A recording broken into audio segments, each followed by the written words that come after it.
And so I've watched you on Dragon's Den for quite a while now. I am a super fan of the show for as long as I can honestly remember.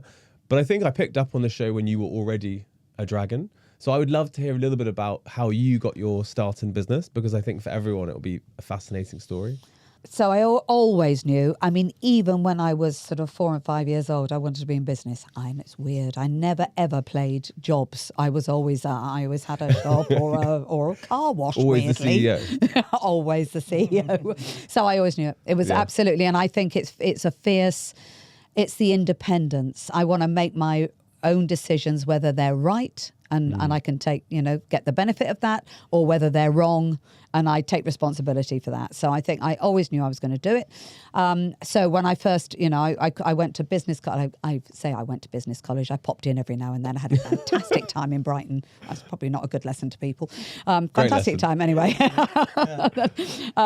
Did business, and then I thought, now what am I going to do? Was completely stuck, just kind of, my life wasn't moving. It's, I want a business. I don't know what that is. So I changed something. And I think that's something in life. Change the scenery. If you change the scenery, something new happens. So I had an ex-boyfriend who moved over to Italy, and I thought I'd follow him, whether he liked it or not. Yeah. And he was a fashion designer. I went over there and I spent it, and then I ran out of money. And I thought, right now, really, I'm going to have to concentrate. I really do need to do something here. So I managed to convince 4 Italian businesses with beautiful, I was 19 at the time, with beautiful homeware products that I could be their agent and bring them back into the UK. So that was kind of my first business. Wow. So, and all credit to them. They didn't know me from Adam. They kind of, I think they were mildly startled. Like, who does she think she is? And was it a success? No. So it was. So we had I got into Top Drawer, which I think is still going. So it's sort of the high-end gifts exhibition. Wow. And got into Harrods and Harvey Nichols and Benix. Amazing. And then the next year it all dried up and they started to bypass me and sell direct into the stores. And I could have fought them for the rest of my, rest of my years, but that was a very early lesson. I think life's too short. I don't have the time. I don't have the cash. Then let's just learn and move on. But amazing learning experience. I would often say to young entrepreneurs, like, I don't mind if you had a few years doing something that didn't pan out. I love hearing that story. The things that you would have learned, like how to manage, how to market, customers. Oh, so true. Being a middle person. I'd do it all again. I'd make the same mistakes again because it all goes into your toolbox, doesn't it? All that stuff you learn, you think, oh, I didn't like that. What did you use those lessons for? What did you do next?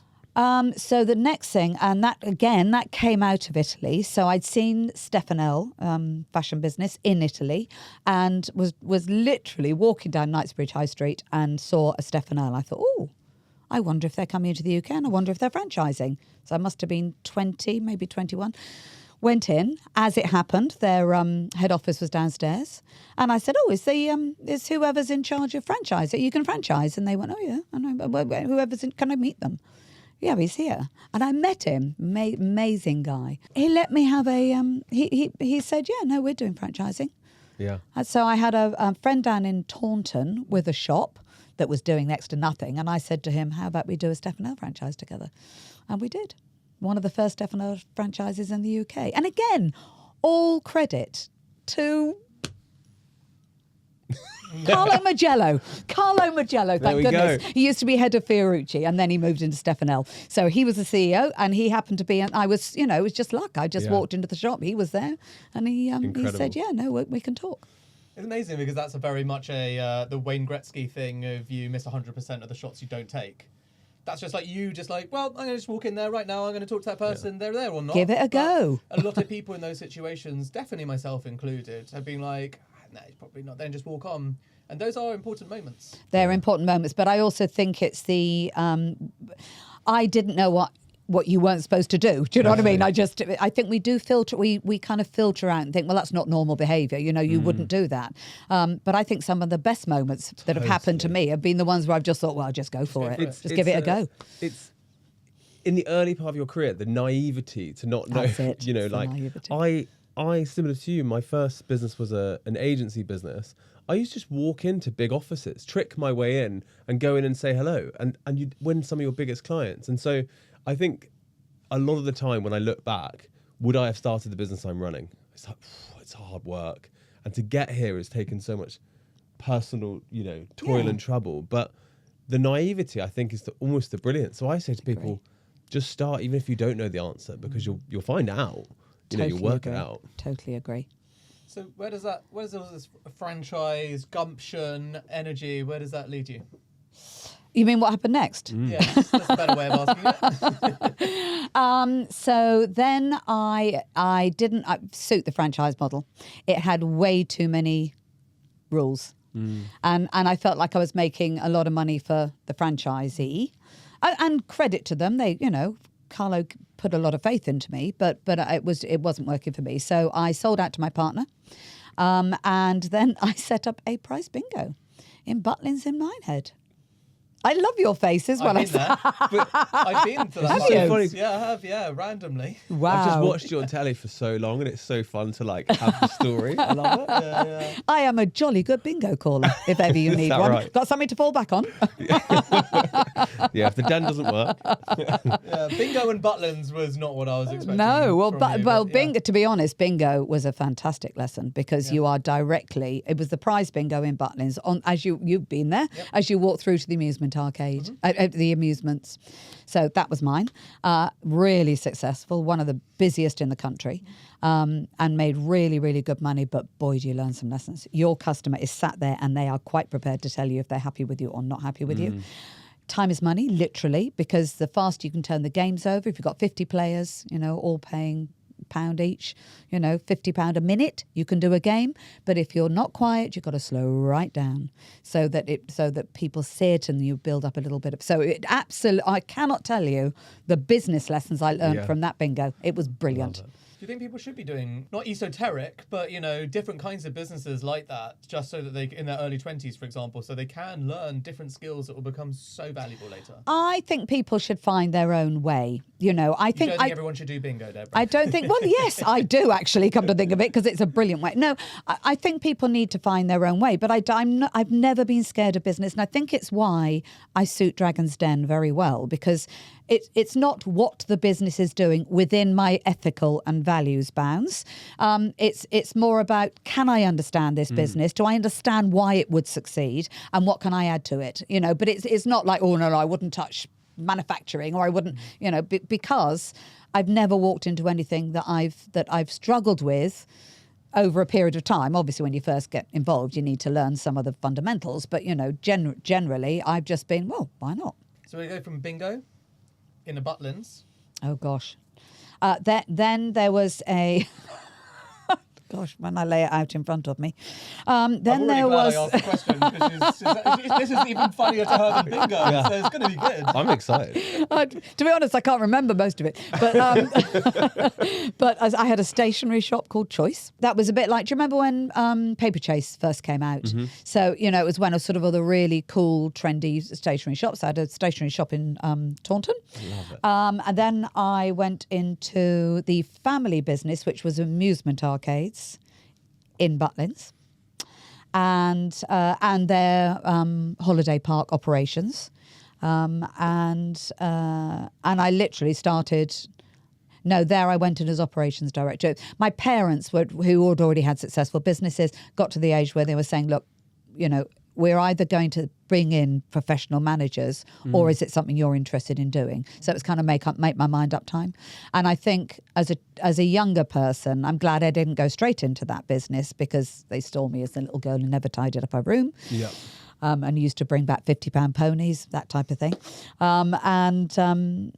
And then I decided, actually, I am interested in this business. So I went back and went into the amusement arcade business, recommended we sold out of that, and which we did, and then moved into the holiday park business. Amazing. I might have missed some stuff along the way, but at the moment, the holiday that's it. park business is where you had the real big success. Financial success. Yeah. Right. Well, the holiday park business was where I got myself hocked up to the eyeballs doing a management buyout with my parents, and that's the moment I woke up one morning thinking, oh my God. Yeah. But I think I like the lesson here that for so many entrepreneurs, you don't have to find the perfect thing on day one. You're going to work into it through loads of different experiences, and you know, you and I have had so many different businesses we've been involved in to find where we are now. So I think it's so nice to see that, because I think from the outside, you do look so impressive, but you don't hear that stuff a lot of the time. So I think it's really cool. Yeah, and also, well, you learn an awful lot from it. And I think the breadth of experience can only ever help, can't it? You know, it's when we were talking about before about gut feeling. It's not gut instinct, is it? It's all of that stuff I've seen before, and I thought, I've seen you. I know where this goes. I know this bit. Pattern recognition and experience, right? Yeah. But you know, the other thing here is, it's quite rare, isn't it, to do a management buyout with your parents? That sounds quite tense. Yeah, so it was. Now the good news is it obviously all worked out because we're best buddies, so that we spend a lot of time together. At the time, it was tense because I was bidding for a business. You know, other people were interested in buying the business, so I ended up having to pay more money than I had to pay the highest price. You know, and I don't blame. At the time, it was like, come on, I'm your daughter. You know, but I don't blame them. They were absolutely. You know, they were exiting the business. You know, they had advisors advising them, and I had advisors advising me. You know, and mainly, you know, it got a bit. I will never forget some of the advisors' faces because they were like, are you family? But generally, I think we always had this. You look after the business. The business looks after the family. So treat this as a business. There's a fantastic clip of you where you're talking to two people in the den, and they're a family business, and you say something like, you know, you can see, because they said, oh, we don't argue. We've got it. Do we have it? We've got it, don't we? Did I watch that today? Oh, didn't they disagree? So they say they didn't disagree very often. Oh, yes, and I said that's actually not a good that's thing. That's not good. And absolutely. It's funny, because I remember watching that being like, I have been in business with my younger brother for 4 years now on this new business. And like, we are best friends. We have been since we were kids. But like, my God, when you go loggerheads at each other, it's like more than a business partnership. You know, you could go further, but then you can get back quicker, I think. Yeah, I agree. As long as you remember, this is not personal. This is not about our sisterly, brotherly, parent. You know, this is about the business. Allow me to let you enjoy this clip, and let's see you react. Oh, I remember them. I remember them. Do you remember all of them like that? Sorry, or? the volume would be down. Yeah, well, also, hold on. I don't know. I'm going to start with that then. Really, a business is worth what people are prepared to pay for it, and what the vendors prepared to accept. That's a different one. That's the reality of the situation that I'm sure. This is the man who was explaining to me how businesses are valued. He talks about Facebook. Sorry. And you're like, are you joking? I was told video 2, not video 2. I will go back and get the right one because it is worth it. Yes, I do remember them. Yeah. I do remember I love that. It must be the best job in the world. It is a great job. Yeah. So I wasn't actually planning on that. How did Dragon's Den come to you? Like, how did you... So I don't know, obviously, because the BBC wouldn't say. I would suspect, I don't know if you remember, my predecessor went bust while she was in Dragon's Den. Yeah, I do remember that. So I think they would never say they were looking for a woman, but I hope they were, because it was the only chair that a woman was occupying. I had just sold West Star, so I had money. Yeah. There wasn't the risk of... There wasn't actually had money. You know, it wasn't my value tied up in a business. I had cash. So I suspect they had a bit of safety in that. But I didn't know. They didn't get hold of me until about 6 weeks before they're starting filming. Wow. And they didn't take me on until about 10 days. Until I finally said, I'm quite busy. Yeah. You know, I can't hold my diary. Absolutely, I can't hold my the diary. ego levels, right? Because you're like, I'm actually a very busy person. They're like, with the fucking BBC. Yeah, well, it was a bit like that, but I'm like, but I think I find I am busy, and I genuinely have stuff to do. It's funny how things fall into like alignment, isn't it? You're like, yeah, I suppose the BBC is slightly more important than me. But I hate that, but it's probably true.